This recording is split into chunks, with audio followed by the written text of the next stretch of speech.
Manglan ama karamba manglano ay sukhangde ma sukhangde aduga nangna sukhanglamloi. Chahi ahum makai hairakliba nupi macha aduga chahi taret suraba nupa macha amaga kochen chenduna sanari. Nupi macha aduna amukta nagani nupa macha aduna amukta nagani nawa anige maithongda mangdi minokso tari khonjalna nokhebage harau tayambage ngai haktuda atopagi makhol takhidre angang apisak aniduge harau tayambage khonjal natana ngai hak adumna leiringai mauna ha oigani taha laktuna angang nupa macha aduge makhot faduna chingduna pukhiba hojiktada khanglakle mauna ha ado angang nupa macha aduge mamani haiba nupa macha do chatlu haiba yade mamana chingliba makhotto faduna lehongna bohotne machin machaduna so haije mama ai lehauge ba thado ba thoi bise matumta lehorani masu pubise ba mauna haduna mathong maram khangdab angang siga nang kyam puninge ha asuk haibe indaba macha sibo karamba macha no ne masigi oktabi macha siga nangga punba yaroi haiduna haiba natro tahaba ko ba leite ne nang nupa macha aduna mama haino adumaina haino phate laina sawe kare oktabi machada mathong maram khangdaba macha haibabu kanana sawgani ha nachin khungunu nang angang ni ko mase chingbaga yadene mase semdopa yaroye sumkhre ba nupi macha adudi mama macha na tawribado aduma leptuna yengle nupa macha aduna thoi bi se aigi khutta samo nang so puna chatmina se lao lepamadagi nupi macha adu chensalakduna tingthokliba nupa macha adugi makhutta samlakpada ngairi mauna ha adu yam sauna nupi macha adubu laktana inthorakpada nupi macha adu longna haithei adu hek ubaga nupa macha aduna mamagi samliba makhut aduda mayana tikhatana chiklakpada mamado khangba ngamda lauduna samlamba machagi makhut thadorakle mamana thadorakpaga mikufade nupa macha adu tuduna leiriba nupi macha adugi manaktamna chensile thoi be sokprase tamocha yengbige nupi macha adu kape nupa macha aduna makhut macha adu thangatuna nupi macha adugi tarakliba mapidu thokpe machilda so haire se kopkanu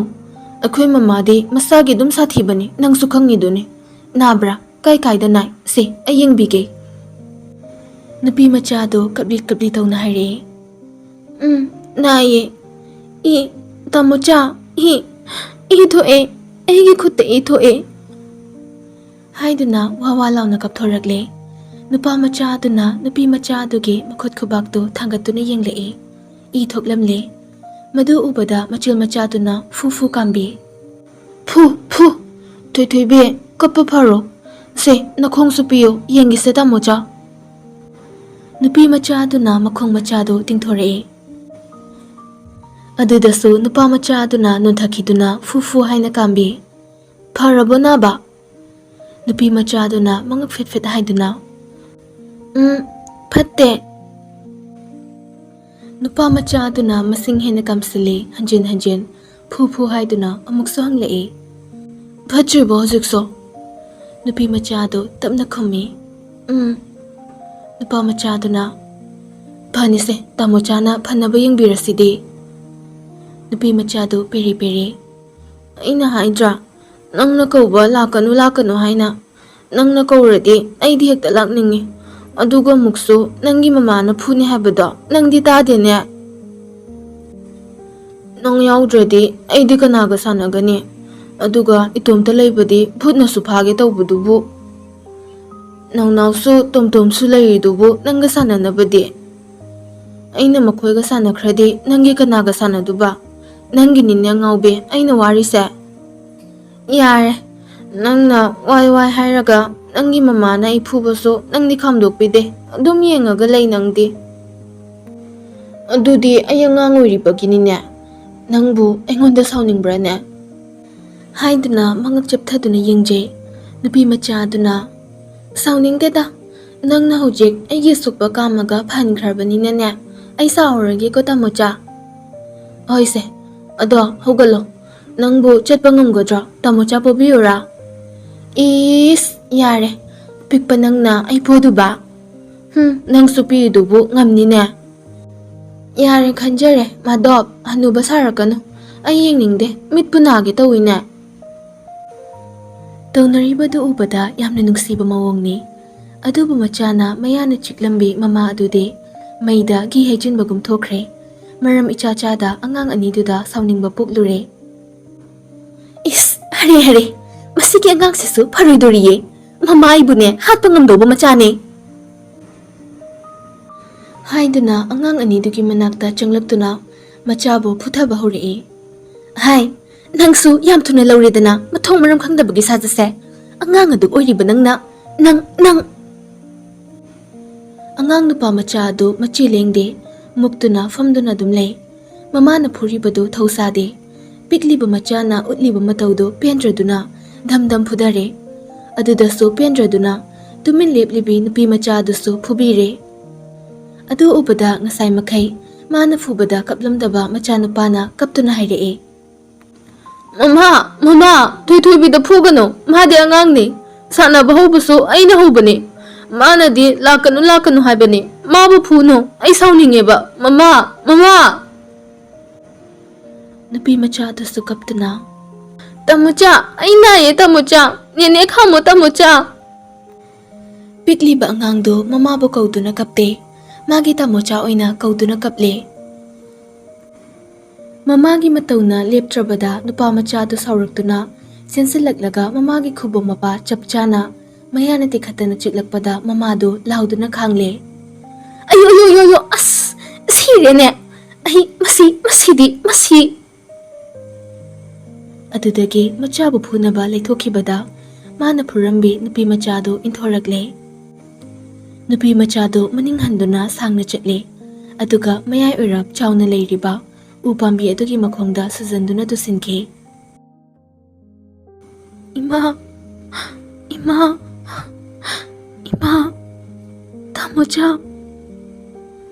ꯇꯨꯝꯗꯨꯅ ꯂꯩꯔꯤꯕ ꯊꯣꯏꯕꯤ ꯃꯃꯤꯠꯄꯥꯡꯗ ꯅꯥꯍꯦꯗꯨꯅ ꯀꯧꯔꯛꯄꯅꯤ ꯃꯥꯕꯨ ꯃꯤꯀꯨꯞꯅ ꯍꯨꯝꯁꯤꯡꯅ ꯁꯦꯟꯅꯔꯝꯕ ꯃꯃꯥꯒ ꯃꯕꯨꯡ ꯂꯨꯍꯦꯟꯕꯒꯅ ꯇꯥꯔꯗꯨꯅ ꯃꯅꯥꯛꯇ ꯆꯪꯂꯛꯏ ꯂꯦꯝꯕꯤꯅ ꯊꯣꯏ ꯏꯆꯥ ꯊꯣꯏꯕꯤ ꯃꯃꯥ ꯂꯩꯌꯦꯁꯦ ꯒ꯭ꯌꯥꯟ ꯇꯥꯕ꯭ꯔꯣ ꯅꯪꯕꯣ ꯃꯤꯠ ꯄꯥꯡꯉꯨꯁꯦ ꯃꯃꯥꯅ ꯀꯧꯔꯤꯕꯗꯨ ꯇꯥꯏ ꯑꯗꯨꯕꯨ ꯃꯪꯂꯥꯟꯒꯤ ꯁꯪꯁꯥꯔꯗ ꯇꯥꯎꯗꯨꯅ ꯂꯩꯔꯦ ꯇꯥꯔꯛꯏ ꯇꯅꯤꯛ ꯂꯥꯎꯔꯕ ꯈꯣꯟꯖꯦꯜ ꯑꯃ ꯃꯃꯥꯒꯤ ꯊꯣꯏꯊꯣꯏꯕꯤ ꯁꯦ ꯃꯃꯥ ꯂꯩꯔꯤꯁꯤꯗꯤ ꯀꯔꯤꯒꯤ ꯀꯞꯂꯤꯅꯣ ꯃꯃꯥ ꯂꯩꯌꯦ ꯁꯣꯝꯗ ꯂꯨꯍꯦꯟꯕꯅ ꯃꯃꯥꯗ ꯍꯥꯏꯔꯤ ꯏꯃꯥ ꯉꯥꯏꯍꯥꯛ ꯂꯩꯔꯝꯃꯨ ꯑꯩ ꯗꯣꯛꯇꯔ ꯀꯧꯔꯨꯒꯦ ꯊꯣꯏꯕꯤꯒꯤ ꯃꯪꯂꯥꯟꯗꯅ ꯀꯞꯀꯅꯨ ꯃꯔꯝ ꯃꯣꯛꯄꯤꯅꯤ ꯏꯆꯥꯗꯤ ꯀꯞꯄ ꯌꯥꯗꯦ ꯏꯃꯥꯅ ꯗꯣꯛꯇꯔ ꯀꯧꯒꯅꯤ ꯏꯆꯥꯕꯨ ꯌꯦꯡꯍꯟꯒꯅꯤꯁꯦ ꯀꯩꯒꯤꯅꯣ ꯏꯆꯥꯅ ꯁꯨꯝ ꯀꯞꯂꯤꯁꯤꯕꯣ ꯁꯣꯝꯗꯅ ꯂꯦꯝꯕꯤ ꯍꯣꯏ ꯁꯥꯊꯨꯅꯅꯦ ꯑꯃꯨꯛ ꯂꯥꯛꯎꯀꯣ ꯈꯨꯏꯔꯛꯀꯅꯨ ꯊꯣꯏꯕꯤꯅ ꯅꯥꯍꯦꯔꯛꯄꯗ ꯑꯃꯨꯛꯁꯨ ꯄꯥꯈꯠꯅ ꯃꯆꯥꯕꯨ ꯌꯦꯡꯖꯩ ꯊꯣꯏꯕꯤꯒꯤ ꯃꯪꯂꯥꯟꯗꯅ ꯃꯥ ꯑꯩ ꯅꯥꯏꯌꯦ ꯏꯁꯨ ꯃꯌꯥꯝ ꯊꯣꯛꯏ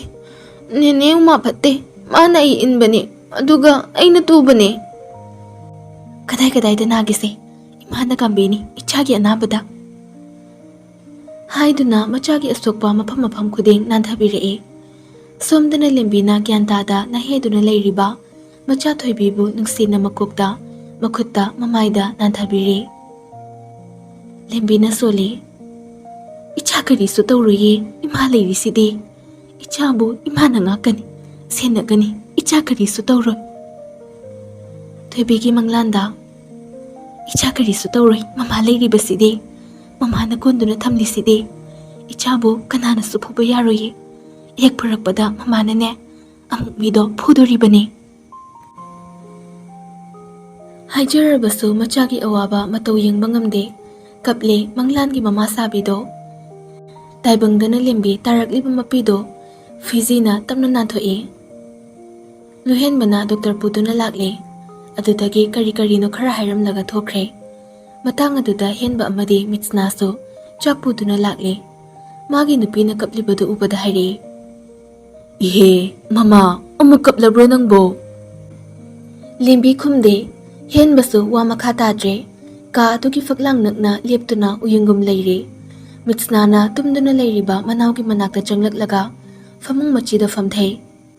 ikui kuida chinglembasu machalbu uningbana chalakhibani magi duty na yadraduna kucha chatlurabasu machalbu kauba leite aduna hathu lakchabani mamana kapliba mapagi amakpa maithong yengba ngamjringai mathakta tumduna leiribi machal tombigi matawna thamoi hena kaihallare chinglemba changlaktuna machal machabu hana yenglae doctor na dikari haire mayambagi wahangda luhen mana pakumbire kisu tawroi hai tamo yumda puthabas yarani hai ichalna mitpangla pangairambani hen mana nakandage chak isingse chathokna batawro na chalgidi khona pisaba haiduni namado khara pisana batawsina pamacha chinglembana oi baba somdana atang ahing ado tumthaba yada adumak leire yumgi terrace mathakta leirambani mobile puthokduna thasada muksu call tawi adubu pairaktre adumna mana call tawraklibasi kuisilakle adubu thasadi call paikhatlakidre tofom khangdreduna magi kada changlakle matang chana call amalakpaduda atang hathu call paikhatle hello thaza asomdagi Tangba nupa amagi khunjalda tarakpaduda amuka hana mobile yenglubani magi apokpaga hepokminnaba manaw magi namakhura watabu oiduna leiramle tangba bit ire leita kaka asomdagi watabana makhol phairab napa lebra oi pahelo haibra kaka yare nangondo ina hairage napa no hotel senadre haina tamme nandom chana chumbra atang isam samna yam ka hena nok khedana harauta yam phongdo khino nok pakappa yumthangna bani kaugana bhabta bra aina haise ha atang khumlakte wataba makha tare aigi pa nangi na pui bungoduna silamba thawin sin mayam se ai ko ngaw yam laba property mayam se nangi na puna nangi na pada loina sinarambadagi ngasidi ay awafamda taridana chani thakni su khangdre nungaire keidawruni sumaina sumleibase nattana wanguba madi wataba hekukminaba machin manawni property yenthoknarakpagi matangda wangubagide business lomda mahong tana semkhibani pakhang oina nauna masagi hingbagi upai thisakhibani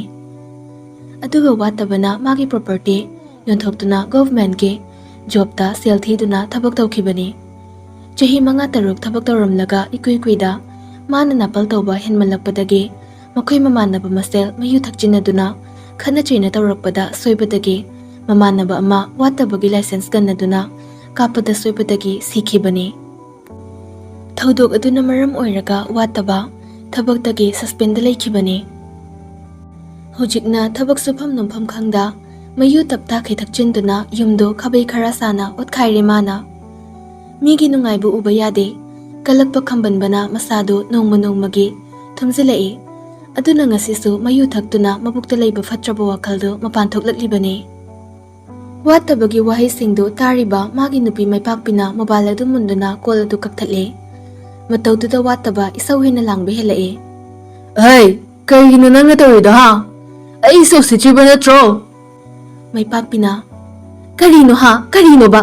nasagi naralna nasana manghanjari aduga migi nungaibada adu kyamna pambiri dubo ai pende haisini nachalu padusu kari no thabagin khangi yenge haidradana migi nungaibu phongdokpa khuding chattana leiri masagi oiba thabakte amatta paikhatene imong manunggi marise pungta tatnabadura pa pamlibase nate nangna nachada karisu tawde harisibu nangdi kari tawkhrage nayu thakchilaga imongse otkhaibase natana adu hairakpadagi wataba hena sauduna changaklaga magi nupibu dhamdam phudaba haurakle maipakpisu mukhuda laktuna mapuroibaga chapmanana phunarakpada ꯋꯥꯠꯇꯕꯗꯨ ꯃꯥꯒꯤ ꯅꯨꯄꯤ ꯃꯩꯄꯥꯛꯄꯤꯅ ꯐꯨꯔꯛꯂꯦ꯫ ꯑꯗꯨꯗꯗꯤ ꯂꯩꯔꯝꯕ ꯃꯆꯥꯅꯨꯄꯥ ꯑꯍꯜ ꯍꯦꯟꯊꯣꯏꯕ, ꯃꯆꯥꯅꯨꯄꯤ ꯑꯇꯣꯝꯕꯤ ꯍꯤꯌꯥꯏꯉꯥꯟꯕꯤ ꯆꯦꯟꯊꯣꯔꯛꯇꯨꯅ ꯈꯝꯗꯣꯔꯛꯏ꯫ ꯍꯦꯟꯊꯣꯏꯕꯅ "ꯀꯩꯅꯣ ꯇꯧꯔꯤꯁꯤꯕꯨ ꯏꯃꯥ? ꯊꯥꯗꯣꯛꯑꯁꯤ, ꯂꯣꯏꯅ ꯁꯤꯟꯅꯕ ꯇꯥꯔꯦ." ꯍꯤꯌꯥꯏꯉꯥꯟꯕꯤꯅꯁꯨ ꯍꯥꯏꯔꯛꯏ꯫ "ꯃꯤꯅ ꯇꯥꯈ꯭ꯔꯒꯅꯦ ꯐꯖꯔꯣꯏꯗꯕ ꯊꯕꯛ ꯇꯧꯔꯤꯁꯤꯕꯨ ꯀꯩꯒꯤꯅꯣ? ꯋꯥꯈꯜ ꯌꯥꯝ ꯌꯥꯎꯗꯦ ꯅꯣꯏꯅ ꯇꯧꯔꯤꯁꯦ." ꯋꯥꯠꯇꯕꯅ "ꯅꯃꯥꯁꯦ ꯃꯤ ꯌꯥꯝ ꯎꯁꯤꯠꯇꯦꯅꯦ. ꯃꯤꯒꯤ ꯃꯤꯆꯪꯗꯇ ꯂꯩꯔꯒ ꯑꯩꯕꯨ ꯍꯨꯟꯗꯨꯅ ꯑꯩꯕꯨ ꯌꯨ ꯉꯥꯎꯕ ꯌꯨ ꯊꯛꯄ ꯍꯥꯏꯗꯅ ꯍꯥꯏꯔꯤꯕ ꯃꯆꯤꯟꯁꯦ ꯊꯨꯒꯥꯏꯒꯦ ꯇꯧꯅꯦ." ꯍꯥꯏꯅ ꯃꯩꯄꯥꯛꯄꯤ ꯇꯝꯅ ꯆꯦꯟꯁꯤꯟꯒꯦ ꯍꯣꯠꯅꯩ꯫ ꯍꯦꯟꯊꯣꯏꯕꯅ ꯐꯥꯔꯛꯏ꯫ ꯃꯩꯄꯥꯛꯄꯤꯁꯨ ꯈꯨꯝꯂꯛꯏ꯫ ꯌꯨ ꯊꯛꯄ ꯍꯥꯏꯗ꯭ꯔꯗꯤ ꯀꯅꯥꯗ ꯍꯥꯏꯔꯨꯅꯤ? ꯑꯐꯕ ꯊꯕꯛ ꯑꯃ ꯇꯧꯒꯦ ꯍꯥꯏꯕꯗꯤ ꯈꯟꯗ꯭ꯔꯦ, ꯑꯗꯨꯒ ꯃꯤꯒꯤ ꯑꯐꯕ ꯇꯥꯟꯈꯠꯂꯛꯄꯗ ꯅꯥꯀꯟꯊꯤ ꯄꯨꯗꯣꯛꯇꯅ ꯁꯥꯎꯔꯤꯕꯗꯨꯅꯤ꯫ ꯍꯤꯌꯥꯏꯉꯥꯟꯕꯤꯅ ꯑꯃꯨꯛ ꯃꯃꯥꯗ ꯑꯣꯟꯁꯤꯟꯗꯨꯅ ꯍꯥꯏꯔꯛꯏ꯫ "ꯑꯁ ꯏꯃꯥ, ꯌꯥꯔꯦꯕ." ꯃꯩꯄꯥꯛꯄꯤ ꯀꯞꯇꯨꯅ "ꯏꯆꯥꯁꯥ, ꯅꯈꯣꯏꯗꯤ ꯋꯥꯈꯜ ꯇꯥꯎꯀꯣ. ꯅꯄꯥꯒꯤ ꯃꯑꯣꯡꯁꯦ ꯃꯨꯟꯅ ꯈꯪꯉꯨ. ꯅꯈꯣꯏ ꯅꯄꯥꯒꯤ ꯃꯇꯧ ꯇꯝꯒꯅꯨꯀꯣ ꯏꯆꯥꯁꯥ." ꯍꯤꯌꯥꯏꯉꯥꯟꯕꯤ ꯆꯪꯂꯛꯇꯨꯅ ꯃꯃꯥꯕꯨ ꯊꯦꯝꯖꯤꯟꯕꯤ꯫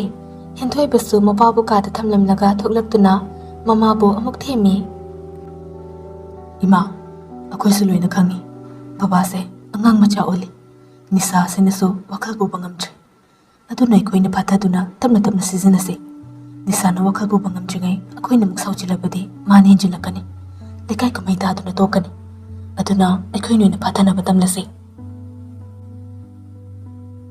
"ꯍꯣꯏ.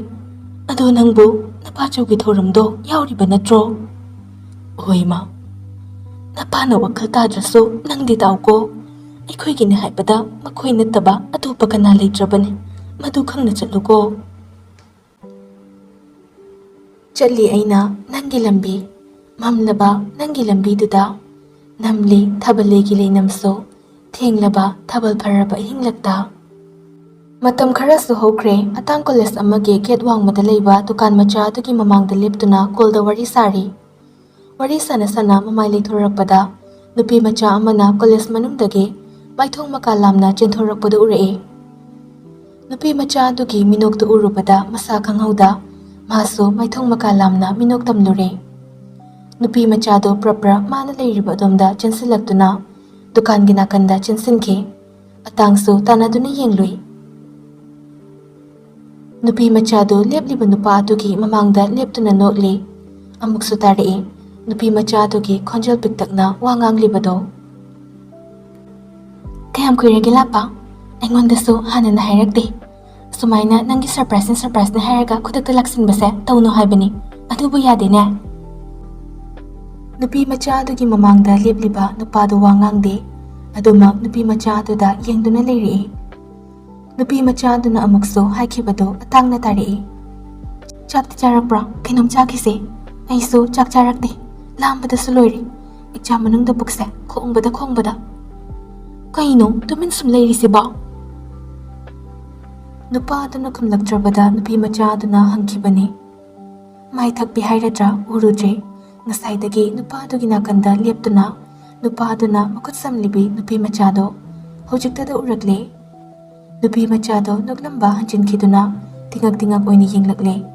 ꯑꯗꯨꯒ ꯃꯈꯨꯠ ꯈꯨꯗꯣꯝꯕꯤ ꯊꯤꯟꯗꯨꯅ ꯉꯛꯅ ꯍꯪꯂꯛꯏ ꯅꯨꯄꯥ ꯑꯗꯨꯗ, "ꯃꯥꯗꯤ ꯀꯅꯥꯅꯣ?" ꯅꯨꯄꯥ ꯑꯗꯨ ꯈꯨꯝꯐꯝ ꯈꯪꯗ ꯂꯤꯠꯂ ꯇꯧꯅ ꯂꯩ꯫